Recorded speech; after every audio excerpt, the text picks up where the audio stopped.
Oi, tudo bem com vocês? Então, gente, hoje na nossa aula nós vamos falar um pouquinho mais sobre a história da engenharia. Nessa aula, a gente vai ver um pouquinho mais sobre como a engenharia ela se desenvolveu, como ela foi se evoluindo ao longo dos anos e também como aconteceu essa transição para o Brasil da engenharia civil, qual a relação com as outras engenharias que a gente tem e também vamos falar um pouquinho mais sobre grandes obras, obras épicas, antigas que a gente ainda tem hoje e obras atuais que a gente ainda faz a utilização dessas obras, certo? Então, vamos dar início à aula de hoje. Bom, começar então na nossa primeira aula de engenharia civil, de introdução à engenharia civil, sobre o que é o significado da palavra engenharia. Né? Então, ela vem do latim ingenium, que significa habilidade natural ou talento. Né? Então, ver que a profissão de engenharia civil ela tem a ver com talento, com habilidade natural. Né? Então, é uma palavra que é associada à inteligência e principalmente à capacidade inventiva, ao cientista, aquele estereótipo cientista que a gente tem quando a gente ouve a palavra. Né? Então, é mais ou menos dali que vem a palavra engenheiro. É aquela pessoa que vai desmontar alguma coisa e vai conseguir montar ela novamente como que estava antes, descobrir um problema e assim por diante, tá? Mais ou menos nesse sentido.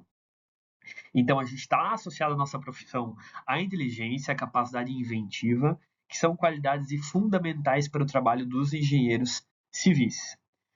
Depois, no latim medieval, esse ingenium evoluiu, ou então foi criada a palavra ingeniator, né? Se referia a alguém que criava ou que desenvolvia algum tipo de dispositivo, uma máquina, né?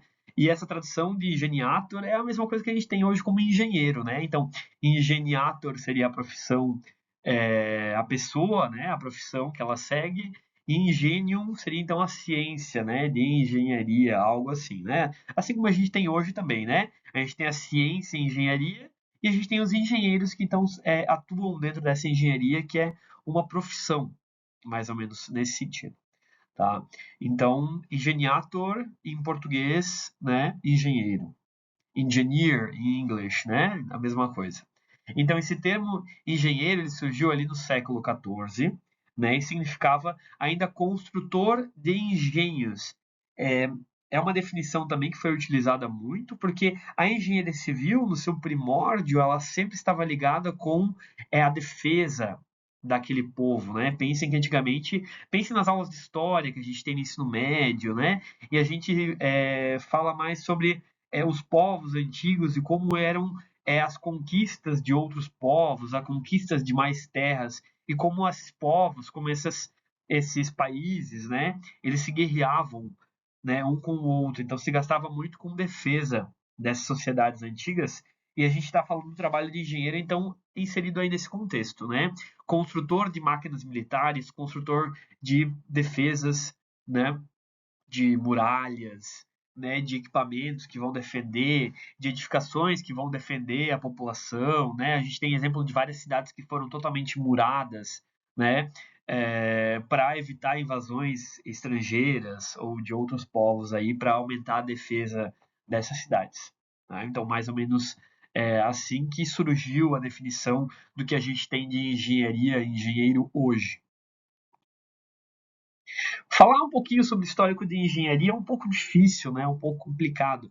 Tendo em vista, gente, que se vocês forem ver e analisar, a gente mora em uma casa ou então em algo que é parecido com uma casa desde que a gente é gente, né? Então, desde que o homem evoluiu, né? Foi feita a transição ali do Homo sapiens e tudo mais, todos todos esses nossos antepassados, eles tinham necessidade de se habitar, de morar em algum lugar, né? Primeiramente nas cavernas, mas depois, então, de outras formas, ele criou ocas, formas de tendas, formas de ele, então, morar em um ambiente mais aberto, né? Então, a gente fala da necessidade de moradia como uma necessidade essencial do ser humano e que sim, e que é respeitada ou que surgiu lá na antiguidade, lá na pré-história, e desde lá a gente fala dessa necessidade de moradia, que tem muito a ver com a nossa profissão de engenheiro civil, né? Então, quer dizer, já existiam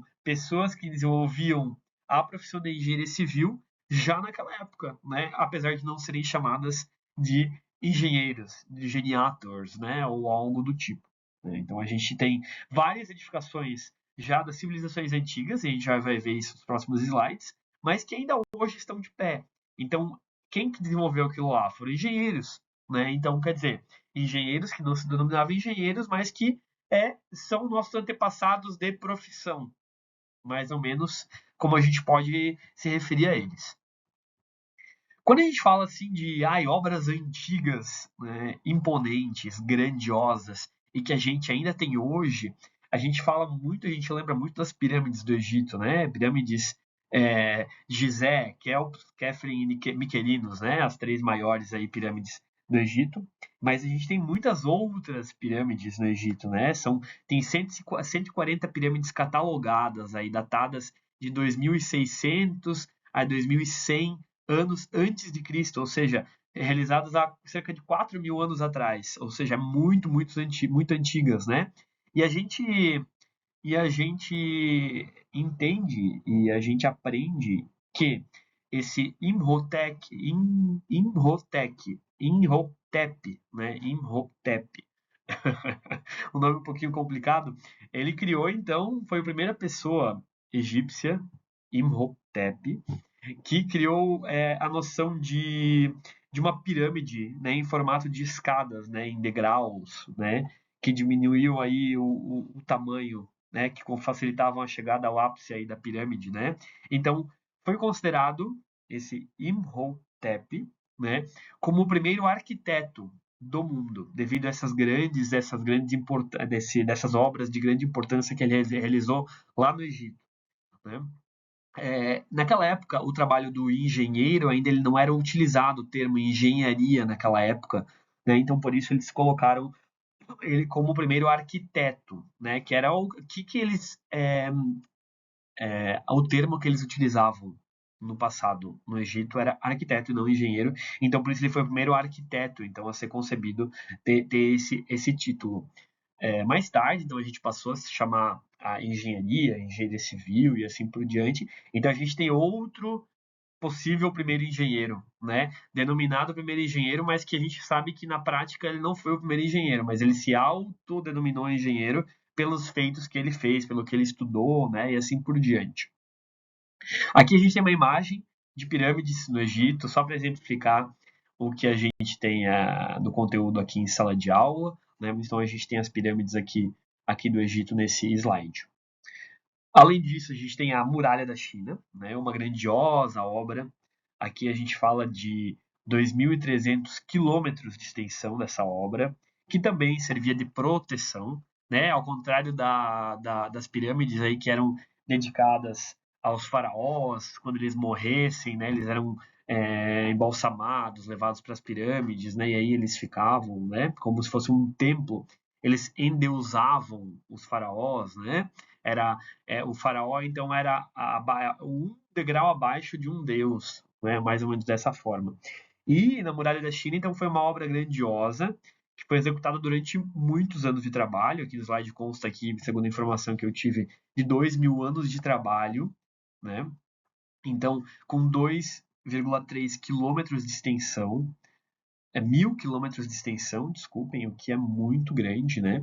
Pensem que de Birama até São Paulo a gente tem em média 600 quilômetros de extensão, né? Então é uma distância ida e de volta até São Paulo. Então a gente vai e volta até São Paulo, e aí é mais ou menos a extensão dessa muralha. Talvez é como se fosse daqui até Brasília, né, daqui de Santa Catarina até Brasília. Mais ou menos esse é o tamanho da muralha da China. Construída então de tijolos, terra, madeira, né, tem mais ou menos 3, 4 metros de largura e 7 metros de altura, ou seja, ela é bem alta. Né? 7 metros de altura é como se fosse uma casa de 2 pavimentos, né? Uma edificação de 2 pavimentos, mais ou menos 7 metros de altura, né? É o que é o que tem a muralha da China. Então também foi feita para a defesa daquele povo. A gente tem ainda outros exemplos de construções históricas que ainda existem hoje, que são, a gente acha ainda, a sociedade vê como imponentes, né? Aqui a gente tem as pirâmides maias, né? Essa aqui é a pirâmide que fica aí no México, Chichén Itzá, né? Na península do México. É uma edificação antiga, de um povo antigo que habitava aqui na América. A gente tem também as pirâmides astecas, né, que é no próximo slide. Aqui nesse slide aqui que a gente tem pirâmide do Sol, da Lua, né? Teotihuacan, eu acho que, se não me engano, é o nome da cidade que fica essas pirâmides. Fica a vizinha da cidade do México, né? Pertinho aí da capital do México ficam essas pirâmides astecas, né? Que também foram construídas há muito tempo atrás, antes mesmo da colonização espanhola, da colonização portuguesa aqui nas Américas, né? Então essas pirâmides elas já existiam, esses povos já existiam, já habitavam aqui, né? E foram invadidos, território invadido aí pelos espanhóis e pelos colonizadores, né? Entre aspas. A gente também tem um exemplo que é um pouquinho mais próximo da gente, né? Machu Picchu, no Peru, que remete à cultura inca, né? Então aqui é uma cidade que foi desenvolvida aí pelos incas e depois era uma espécie de uma cidade sagrada para os incas, né? Para os espanhóis não encontrarem essa cidade, ela foi simplesmente abandonada, a vegetação cobriu, né? A gente está falando de uma selva, de uma floresta amazônica, certo? Então enquanto os espanhóis avançavam aí para extrair recursos naturais do Peru, do território Inca na época, eles simplesmente cobriram a cidade, né? A cidade ela ficou tomada pela selva e ela foi descoberta somente muitos anos depois. Então os espanhóis eles não descobriram aí durante a colonização logo de início que existia essa cidade que seria uma cidade sagrada dos Incas, né? Então hoje a gente consegue visitar a cidade e é fantástico, é uma cidade realmente muito, muito incrível que a gente tem hoje essas ruínas, né? Então outra construção imponente produzida há muitos anos atrás que ainda hoje a gente ainda tem essa edificação, essas edificações, essas construções como forma para a gente visitar, para a gente conhecer um pouquinho mais da cultura antiga, né? Nesse caso, a cultura inca, mas também cultura maia, cultura asteca, cultura chinesa, cultura egípcia, né, dos povos da antiguidade. A gente tem aqui o Partenon na Grécia, então foi um templo, né, construído aí para Atena, né, para deusa Atena, fica no alto da colina em Atenas, na capital da Grécia. Também é uma construção imponente, eu coloquei aqui no slide. Eu penso que é muito bom representar, né, a Grécia antiga, um berço da sabedoria, do conhecimento que a gente tem hoje, moderno. Então, um templo assim, uma edificação assim, que está em pé ainda hoje, ela passa por obras de restauração, se não me engano, agora nos últimos anos, né? Mas ela tá aí, ó, viva, em pé, incrível, né? Muito bonita. A gente poderia falar também ainda aqui das construções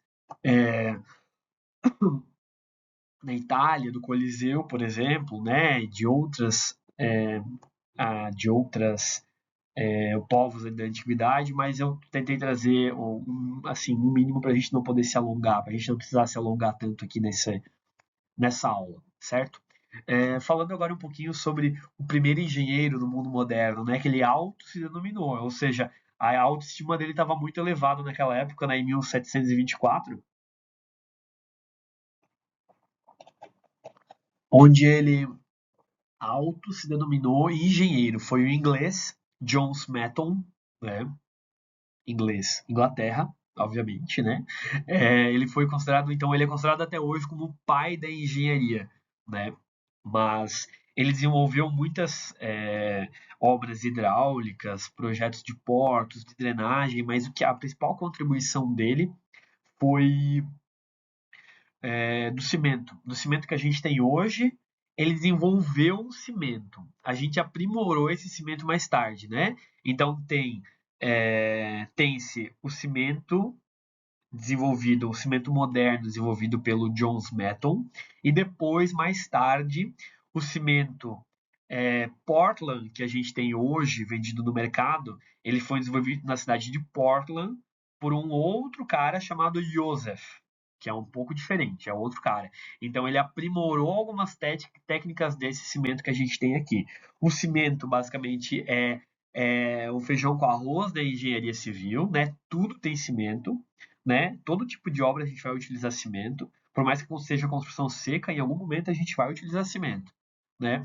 E esse cimento, juntamente com água, com areia e com brita, a gente vai formar então o concreto, que é o segundo material mais utilizado no mundo inteiro, né? Então, depois da água, né? Que é propriamente utilizado no concreto também, né? Então, o cimento é um pó que, ao se umedecer com água, ao misturar com água, ele adquire uma propriedade colante, ligante. Então, é um pó. Se eu botar água, ele vai começar a grudar, né? Ele vai começar a ter uma propriedade de cola, certo?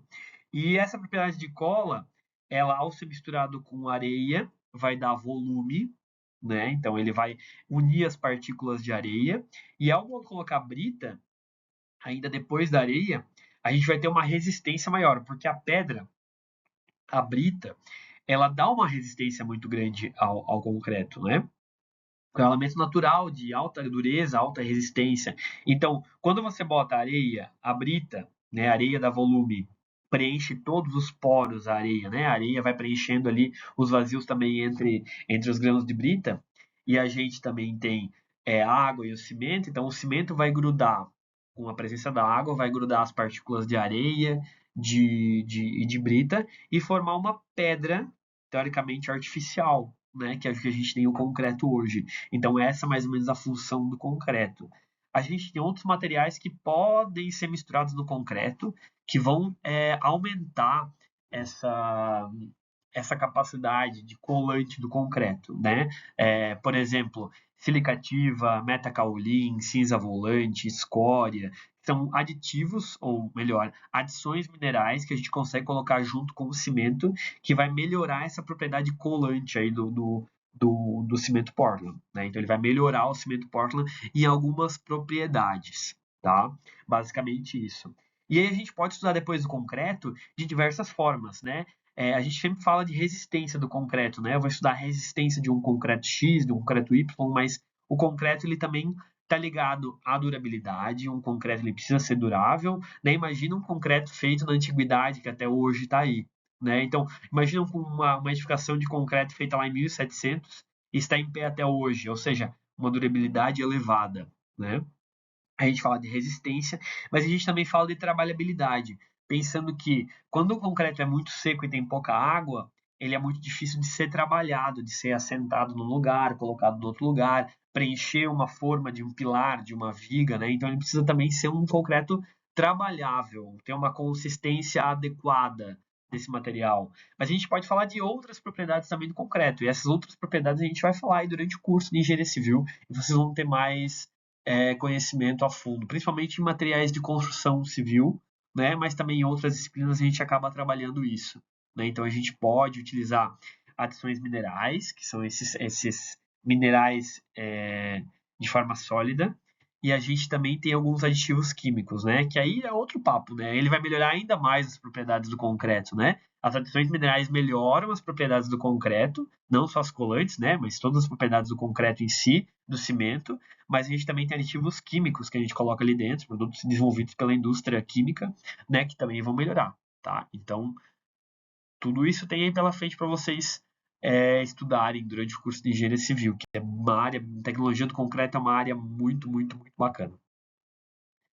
Aí a gente tem depois, durante o século XVIII, na França, o surgimento é, da primeira escola de engenharia, né? É a Escola Nacional Politécnica, se não me engano, né? Hoje é chamada Escola Politécnica. Tem até uma foto atual dessa universidade. Obviamente não é a construção antiga, da onde a universidade estava, mas é a universidade atual, Politécnica Francesa hoje, que em 1747 foi a primeira escola a nível mundial a desenvolver então o estudo de engenheiros, né? Então formar formalmente engenheiros, né? Não engenheiros civis, mas sim engenheiros. o que acontecia naquela época? Geralmente a faculdade de engenharia ainda era muito associada com exército, com batalha, com conquistas. Então, era uma escola que formava soldados, né? Formava soldados. E aí, durante essa formação que eles adquiriam o título de engenheiro, eles poderiam estudar mais um ano, dois, né? E aí eles tinham disciplinas de cunho civil, ou seja, eles conseguiam aprender a mais um tempo depois de aprender todas aquelas questões de engenharia voltadas para o exército, para a defesa. A gente também tinha disciplinas de cunho civil, né? Materiais de construção, edificações, assim por diante, o que faria com que esses engenheiros militares, né, também fossem habilitados para trabalhar com obras de construção de prédios, de casas, é, e assim por diante, mais voltado para a engenharia civil. Bom, como eu falei para vocês no slide anterior, a engenharia civil, então, ela foi desenvolvida ali na década no ano de 1700 e alguma coisa, né, principalmente durante o Iluminismo, né, que foi o despertar da ciência, né, frente ao absolutismo aí da Igreja católica, principalmente, né, que tudo só era possível por meio de Deus, e os pensadores começaram a surgir, e aí Deus, né, foi colocado a partir daí um pouco de lado, a religião foi separada da ciência, né? Não foi colocado de lado, mas a gente separou religião e ciência a partir daí das ideias do iluminismo, né? Vocês podem estudar melhor isso em história. Mas aí então, a partir dali, a gente desenvolveu essas escolas de engenharia, como eu falei para vocês, que estava muito no interesse militar, né? Mas a escola de engenharia em si, ela estudava muito mais é, da matemática, né? Então a gente usava os conceitos e aprendizados que a gente tinha em matemática aplicado a problemas que a gente tinha no nosso dia a dia. Né? Então a gente tinha problemas no nosso dia a dia, a gente aplicava esses conceitos matemáticos para a resolução desses problemas urbanos, digamos assim. E é aí que surgiu a engenharia. A engenharia civil, sim, foi a mãe de todas, ou o pai de todas as engenharias. E a partir do surgimento da engenharia, que mais tarde aí foi engenharia civil, né, que os conceitos eram ensinados era de engenharia civil, a gente teve o desmembramento de outras engenharias, né? Começaram a nascer filhos desse pai, dessa mãe que era engenharia civil. A gente começou a desenvolver filhos, braços, vertentes diferentes de pensamento, de acordo com o que se necessitava naquela época, né? Por exemplo, a gente tinha época de grandes navegações, né? Então a gente começou a estudar engenharia voltada para a naval, né? Então, quer dizer, desenvolveu-se engenharia naval.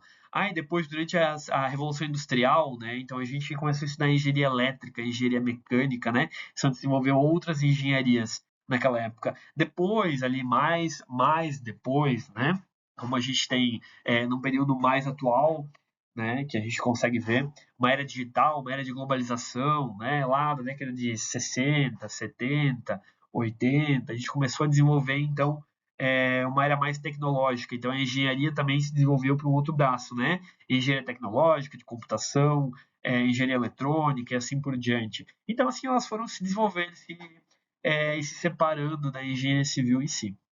Até hoje a gente tem profissões muito parecidas com a engenharia civil, principalmente no que tange a arquitetura e urbanismo, né? A arquitetura em si, ela tem atribuições profissionais muito parecidas com a do engenheiro civil, e a única diferença é que a arquitetura está voltada mais para o estudo do espaço em si. O engenheiro civil tem uma formação mais voltada para o cálculo, né? Tudo muito racional. E a arquitetura está voltada para um estudo muito mais amplo de humanas, né? De conceito de problema descritivo, social, urbano, né? E a partir disso eu vou desenvolver projetos, desenhos. E o engenheiro civil vai desenvolver desenhos por meio dos conceitos matemáticos que ele desenvolveu. Pensem que o engenheiro civil vai criar uma casa quadrada, né, ou retangular, porque ele sabe que os pilares que vão sustentar essa casa vão estar alinhados, isso vai facilitar, vai diminuir o custo de concreto, vai facilitar a alocação desses pilares, dessas vigas, vai ser mais fácil de calcular e assim por diante. E o arquiteto não, o arquiteto ele vai estudar espaços, né? Então ele vai criar uma casa com 15 paredes diferentes. Começa aqui, vai para lá, quebra aqui, volta, vai, vem, tal e tal. Então ele vai estudar o espaço de uma forma diferente. Eu não digo que uma forma está certa e de uma forma está errada. Eu acho que a gente tem que aprender a pensar criticamente dos dois lados e olhar não somente sobre a nossa ótica, né? Não aquele olhar de cabresto para um ponto, né? E sim entender o problema e a perspectiva de outro lado, né? Do lado do arquiteto também, né? Então vamos estudar isso aqui, como é que a gente consegue aproveitar melhor o conhecimento do engenheiro civil e do arquiteto. Mas, gente, isso também não é papo para agora, eu só citei um exemplo aí para gente falar um pouquinho mais sobre esse desmembramento de outras profissões dentro da engenharia. Tem ainda alguns países, já que eu estou falando desse caso, né? Mas tem alguns países, se eu não me engano, o Uruguai é um desses países, né? Quando a gente fala de construção de casas, de prédios, a gente está se referindo muito ao estudo de uma arquitetura. Eles chamam esse tipo de profissional de arquiteto, por mais que a formação talvez seja idêntica à nossa de engenharia civil. Porém, quando a gente fala de engenharia civil nesses países, tipo no Uruguai, a gente está se referindo mais a obras de infraestrutura, estradas, pavimentação, hidrelétrica, obras de saneamento, de drenagem, obras de portos, né? Então a gente está falando de engenharia civil voltada para essa área e uma engenharia mais voltada para a construção civil, casas, prédios, a gente fala mais de arquitetura, tá? Mas a formação de arquitetura nesses países, ela também engloba os conceitos que vocês vão ter na faculdade, né? Então, tem uma diferenciação, às vezes, de atribuições profissionais em um país para o outro, tem alguma diferenciação, tá? É só uma coisa também, uma outra curiosidade que eu passo para vocês.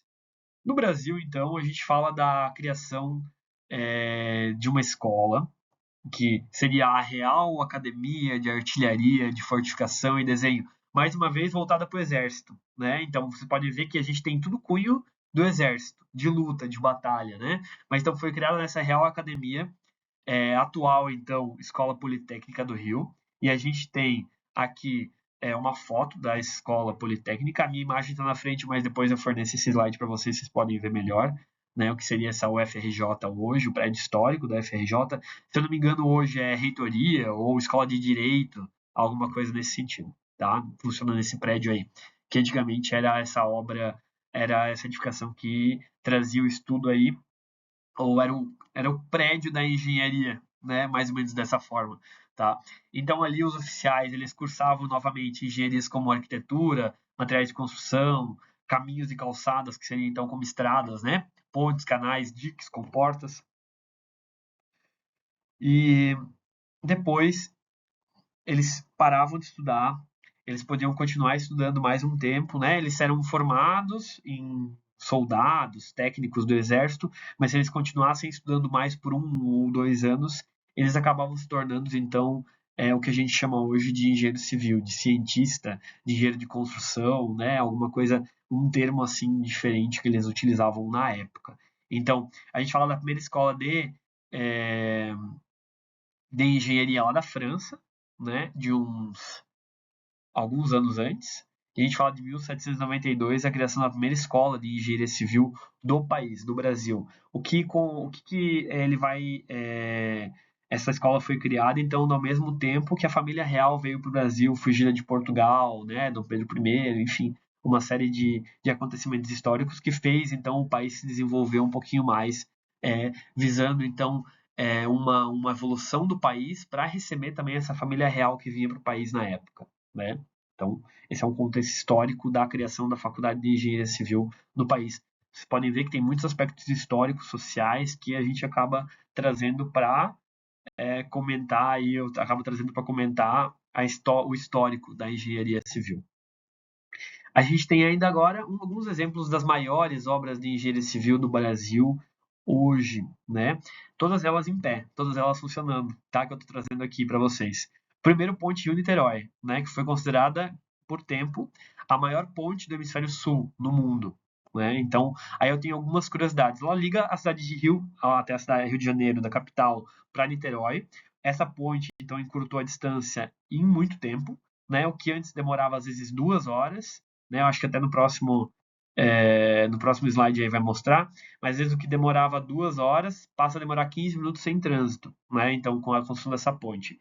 Em 1974, uma ponte de 13 quilômetros, ou seja, a distância de Ibirama até Presidente Getúlio, mais ou menos numa ponte, né? Para quem é aqui da região, mais ou menos a cidade vizinha aqui de Ibirama, seria então o comprimento da ponte. Né? A ponte ainda tem o maior vão em viga reta do mundo, né? Que é o vão central ali com 300 metros de comprimento, né? E 72 metros de altura tem a ponte. Aqui embaixo vocês podem ver que ela é bem alta. Né? Então ela tem um total de 1.152 vigas ao longo da sua estrutura. Vigas então são esses elementos que estão abaixo do tabuleiro, onde passam os veículos, a gente chama de tabuleiro, essa base, né? E aí, para sustentar esse tabuleiro, a gente tem as vigas na horizontal e depois a gente tem os pilares na vertical, e aí a gente tem o rio, ali a gente tem os elementos de fundação dessa ponte. Né? Então, mais ou menos assim. A travessia sem congestionamento, ele tem mais uma imagem da construção dessa ponte, né? Mas a travessia, então, demorava 15 minutos. Demora 15 minutos hoje, sem trânsito, mas antes demorava 2 horas e era feito por balsas. Ou então demorava mais tempo ainda se fosse feita lá por trás, né? Contornando toda a Baía de Guanabara, né? O que demorava maior tempo ainda. Ela foi desenvolvida totalmente com tecnologia nacional durante a época da ditadura militar, na década de 70, né? E cerca de 200 trabalhadores catalogados, registrados, morreram durante a construção da ponte. A gente sabe que esses dados eles nunca são totalmente reais, né? Então estima-se que tenham morrido mais pessoas, né, durante a construção da ponte. Então, a gente não tinha normas de segurança do trabalho como a gente tem hoje, então muita gente acabava aqui não usando EPI, né, que é o equipamento de proteção individual, não tinha cinto para trabalhar ali, então eles ficavam meio que pendurados, né, em um ambiente totalmente, não digo insalubre, mas totalmente perigoso, né, mais ou menos nesse sentido. Então, assim, a gente tem relatos até hoje de trabalhadores que morreram caindo no mar, caindo em cima dos elementos de fundação. Tem relatos de trabalhadores que foram simplesmente caíram durante a concretagem de um desses pilares e foram mortos concretados dentro do pilar. Então, coisas que aconteciam no século passado, né? E que hoje não são inconcebíveis, mas que não tinha o que fazer na época. Tinha que continuar a obra e aconteciam acidentes de trabalho de forma muito recorrente. Tá? A gente tem também aqui o complexo de Itaipu, hidrelétrico de Itaipu. Se não é a maior usina hidrelétrica do mundo, é a segunda maior usina hidrelétrica do mundo, né? Que aí foi construída em parceria com o Paraguai, entre Brasil e Paraguai, tá? Então, lá em Foz do Iguaçu. Né? É localizada no Paraná, foi construída, inaugurada em 1984, com o projeto de Oscar Niemeyer, assim como Brasília, né, também, projeto de Oscar Niemeyer. Ela possui a maior barragem brasileira, é a maior barragem brasileira, e a segunda maior do mundo, né? Aí em produção de energia elétrica, que é a de Três Gargantas na China. A gente vê que às vezes a de Três Gargantas na China ela está passando por um período de estiagem, então ela produz menos energia elétrica, e Itaipu está passando por um período de excesso de água, então ela produz mais energia. Depende, né? Mas eu acho que nos últimos anos a usina da China acabou produzindo sempre mais energia elétrica que a do Brasil. Né? Então, o volume de concreto usado nessa usina hidrelétrica foi o suficiente para construir 210 estádios do Maracanã. O volume de concreto utilizado, né? E a quantidade de aço que foi utilizada para a construção de Itaipu é correspondente a 380 torres da Torre Eiffel, na França, né? O que é bastante aço, bastante mesmo. Então, a barragem ela tem 7.000, mais ou menos 8.000 metros de extensão, basicamente, né?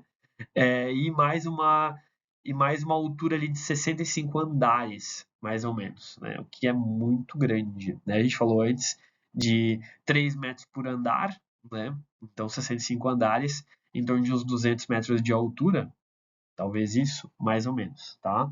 Então só para vocês terem uma ideia aí do tamanho que há esse complexo hidrelétrico de Itaipu. Inclusive, já teve visita técnica aqui dos alunos de engenharia civil da UDESC que visitaram a usina hidrelétrica de Itaipu, né? Claro que se você for sem a excursão da universidade, você também consegue visitar, né? Porque ela é aberta para visitação. Mas a gente consegue visitar sim.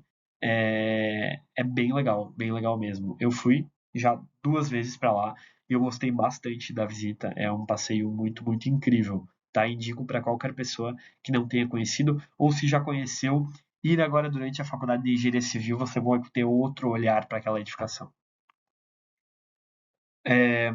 é a maior geradora de energia limpa e renovável do planeta, né? Produz, então, 14 gigawatts de potência, né? Itaipu fornece cerca de 8, 9% da energia consumida no país e 86% do consumo no Paraguai. E ainda o Paraguai ele vende o excesso, o excedente de energia para o Brasil. O Brasil ainda compra o excedente de energia do Paraguai. E a usina ela é binacional, ela tem técnicos e ela tem um conselho administrativo formado por membros dos dois países. A gente tem o Viaduto 13, que é uma ferrovia, uma ponte ferroviária lá do Rio Grande do Sul, tá? Que é muito famosa entre os trilheiros de plantão, né? Os trilheiros gostam de fazer essa travessia dessa ponte. Ela é bem alta mesmo, vocês podem ver aí pela imagem, tá? E ela foi construída aí em 1978 na Ferrovia do Trigo, né? Fica entre os municípios de Mussum e Vespasiano Correia. É gigante a altura dessa obra, né? Possui 509 metros de extensão, 150 metros mais ou menos de altura, né? E é o viaduto mais alto da América Latina, tá? Então, é uma das maiores obras de engenharia do país, com certeza. Impressiona, né? Vocês podem ver esse vale todo aí e impressiona. A gente tem o Yacht House, né? Residence Club em Balneário Camboriú, né, que é um dos edifícios mais imponentes também que a gente tem aqui em Balneário Camboriú. É claro que a gente está projetando, a gente, né, os brasileiros estão projetando outros edifícios maiores do que esses que eu estou apresentando aqui em sala para vocês, mas é só um exemplo de Balneário Camboriú, né, que pode ser considerado então aqui. A gente não poderia deixar de citar Balneário Camboriú, uma obra grandiosa aí na nossa aula de obras grandiosas de engenharia civil, né? Então, quer dizer, essas obras estão ficando cada vez maiores e cada vez maiores, né? Então, é, ele foi construído em 2019, é conhecido como tem a Torre 1, tem a Torre 2, né? 81 andares, 281 metros de altura, sendo os maiores prédios da América Latina. A gente também tem um prédio no Chile, em Santiago, que, se não me engano, esse é o maior da América Latina, que é o Sky Costaneira, né? Em Santiago, que aí sim é o maior da América Latina. A gente tem outro edifício na cidade do México, que também que é muito alto, né? Que também é considerado um dos maiores da América Latina. E a gente tem edifícios pelo mundo inteiro, né? Na Ásia, então a gente tem alguns edifícios bem altos, né? Inclusive Dubai, né? O Burj Khalifa, que é considerado o maior edifício do mundo, que daí eu não trago esses exemplos aqui para vocês. Eu decidi trazer um exemplo de Santa Catarina, né? Como forma de privilegiar aí nosso estado, já que a gente vive aqui, né? Vive próximo aqui. A gente tem outras obras de infraestrutura que eu estou citando aqui, Transposição do Rio São Francisco, é uma obra icônica para o Nordeste brasileiro, com uma função social enorme, muito maior talvez do que todas as outras que eu mostrei para vocês antes, né? Então a gente fala de obras que têm uma função social forte, diferentemente de construir um edifício para vender apartamento, ou ainda uma ferrovia, uma rodovia que tem uma função também social, mas essa aqui, então, eu acho que de longe é uma das maiores que a gente pode citar. Né? Então, é um dos maiores projetos de infraestrutura do mundo. Né? Então, é levar água, né, para 12 milhões de pessoas em 390 municípios do país, da região mais seca do Brasil. Né? É a maior obra de infraestrutura hídrica do país, talvez da América Latina, da América. Né? Tem mais de 700 quilômetros de extensão, né, em canais de concreto. Tem eixos diferentes, norte e leste, né, 27 reservatórios, 4 túneis, 14 arquedutos, né, que são aqueles é como se fosse um viaduto, mas que passa água por cima, né? Então a gente chama de arqueduto, né? A gente tem os arquedutos da Lapa, do Rio de Janeiro, que são famosos, né? Que hoje passa, então, um bondinho em cima, né? Mas que antes eram transportados água ali em cima, né? E aí a gente tem 8 estações de bombeamento, com 80% da obra concluída. É uma obra que está se arrastando aí por décadas, né? Mas uma hora ela vai ser concluída. A gente está chegando aí próximo do final. É uma obra extremamente cara também, né? Pensando por esse ponto de vista, é uma obra extremamente cara, mas que traz um alívio perante a seca, né? Permite que várias cidades se tenha essa possibilidade de plantar, de ter uma agricultura, seja ela familiar, seja ela uma agricultura de subsistência ou então uma agricultura maior, né? Mas que vai fornecer renda e aumentar a economia daquela região do país que sofre muito com seca, que tem uma economia às vezes muito baixa, enfim, né? Uma série de fatores aí, mas uma obra muito grande, né, de transposição do Rio São Francisco. A gente tem aqui a obra da cidade administrativa de Minas Gerais. Essa obra, ela também, se não me engano, vai ter no próximo slide, mas ela foi desenvolvida por Oscar Niemeyer, né, uma das maiores obras do país também, né, públicas do país. A gente tem Brasília, que é a capital, que foi montada, foi construída totalmente para virar capital. Aqui a gente tem um local de governo, né, estadual, que também foi construída e planejada para sediar uma sede do governo. Tá? Então a gente tem uma sede que foi inaugurada em 2010, né, com 270 mil metros quadrados de área construída, 6 edificações, né, então, ó, o projeto foi elaborado por Oscar Niemeyer, né, eu visitei esse local aí, mas não estava pronto ainda, eu visitei em 2008, então a obra não estava concluída, mas eu lembro disso mais ou menos, né, então tem o maior prédio com concreto protendido suspenso no mundo, né, que tem um vão de 147 metros de comprimento, 26 metros de largura, né? Então a cidade administrativa é a única região administrativa do país, né? Prédio administrativo, complexo administrativo totalmente sustentável, né? Tem sensores fotossensíveis, um sistema de esgoto que reduz 85% o consumo de água, né? Tem coleta seletiva, acessibilidade, é autossuficiente produção de energia elétrica, uma série de fatores sim, que dá um orgulho de falar dessa edificação aqui como algo público no país. A gente tem Brasília, né, que foi a nossa capital federal aí que foi construída para receber, então, os ministérios, o Congresso Nacional, a sede do STF, né, do Supremo Tribunal Federal, receber ali o presidente, né, o Palácio do Planalto, enfim, e assim por diante. O edifício Copan, um edifício residencial, que eu acho que talvez seria o mais icônico de São Paulo, né, que foi produzido aí, foi construído também, idealizado por Oscar Niemeyer, né, não é algo planejado por mim, né, que eu quero mostrar somente as obras de Oscar Niemeyer, mas vocês podem ver que muita coisa no país ele fez e obras muito grandiosas, né. Se eu não me engano, aqui nesse edifício aqui, moram cerca de 17 mil pessoas, ou seja, Ibirama tem 20 mil habitantes, mora basicamente, é como se pegasse a população de Ibirama e jogasse todo num prédio para morar aí dentro desse prédio. Então, grande que ele é, né? E aí tem o formato dele também em curva, né? Em formato de um S, assim, mais ou menos. A gente tem o MASP. O MASP, então, é o maior vão de concreto suspenso, o maior prédio com concreto suspenso do mundo também, novamente. Então, a gente tem essa suspensão ali. É um museu de São Paulo, de arte de São Paulo, que é muito bonito por dentro e por fora também, né? Todo mundo que vai visitar São Paulo quer visitar o MASP. E se é engenheiro civil, mais ainda, né? Para conhecer por fora a edificação e também por dentro, para ver como é que é e as obras de arte que estão aí inseridas, tá? Então, essas foram algumas das obras que eu acho que são legais a gente citar aqui na nossa disciplina de introdução à engenharia civil e dar assim um gás aí para vocês, umas ideias diferentes aí para o curso de vocês, né, que estão iniciando agora, certo? Aí, só como forma de a gente encerrar essa aula, essa semana, eu postei material, geralmente eu posto toda semana material complementar para vocês no Moodle, vou continuar postando. Mas hoje eu tenho um questionário para vocês responderem e me enviarem por e-mail até a próxima aula. O e-mail vai estar cadastrado lá no Siga também, né? Primeira questão, na sua opinião, com base nas obras de infraestrutura brasileira citadas na aula de hoje, que eu citei agora aqui, quais são os impactos ambientais, sociais e econômicos gerados pela construção dessas grandes obras? Então, eu quero que vocês analisem, façam uma análise crítica, né? O que mudou antes e depois da obra? Qual é o impacto social dessas obras para o país?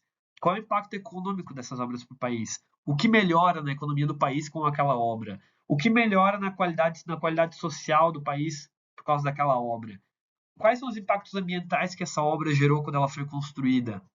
Citar, colocar certinho, escrever sobre esses impactos, tá? De obras de infraestrutura que eu citei ali, né? Não obras residenciais, obras de infraestrutura nessa primeira questão. Então, se quiserem colocar a obra e colocar os impactos embaixo, sei lá, usina hidrelétrica de Itaipu, impactos ambientais, esses, impactos sociais, esses, impactos econômicos, esses. A obra de transposição do Rio São Francisco, impactos ambientais, esses, sociais, aqueles, econômicos, tal. Aí outra obra, assim por diante, pode ser, fica bem legal, tá? Aí, assim, todas as obras, principalmente as de infraestrutura, são planejadas e executadas virando solucionar problemas sociais ou problemas urbanos, né? Então, cite alguns problemas que foram solucionados com a construção dessas grandes obras no país. Então, a gente teve um problema, tinha um gargalo de algum problema urbano, e aí, com a construção da ponte Rio-Niterói, a gente solucionou esse problema. Ou com o viaduto 13 ali, o viaduto lá do Rio Grande do Sul, que foi solucionado com esse problema. Ou o problema lá no Nordeste, o que foi solucionado lá com a transposição do Rio São Francisco? Ou então cite alguma outra obra que eu não coloquei aqui no slide. Seria legal citar uma outra obra, né, de infraestrutura do Brasil que não tem no slide, mas que tinha um impacto. Qual que foi esse impacto benéfico, né? Qual era o problema que tinha antes e qual que vai ser o problema resolvido depois da construção dessa edificação, né? Então, eu acho que seria alguma coisa legal também para vocês colocarem na questão 2. E questão 3. Pensando agora somente em obras residenciais, edifício Copan, Yacht House Club, Balneário Camboriú, ou um outro edifício residencial aí que a gente tem no país, tá? Grandes obras residenciais. Quais são os impactos urbanos gerados na cidade, né, e urbano na cidade, com a construção desses edifícios? Pô, eles foram construídos aqui no meio de Balneário Camboriú. Quais são os impactos urbanos dessa edificação, né, para o planejamento urbano da cidade? Ou quais são os impactos urbanos do edifício Copan dentro de São Paulo? Quais são? Pense bem e respondam. Tá? Também pode separar por obra, eu acho que fica bacana se a gente separar por obra. Certinho, gente? Então, boa aula para vocês, boa atividade, tá? Qualquer dúvida que vocês precisarem, eu estou aí disponível para contato de vocês. Tá bom, gente? Obrigado. Até mais.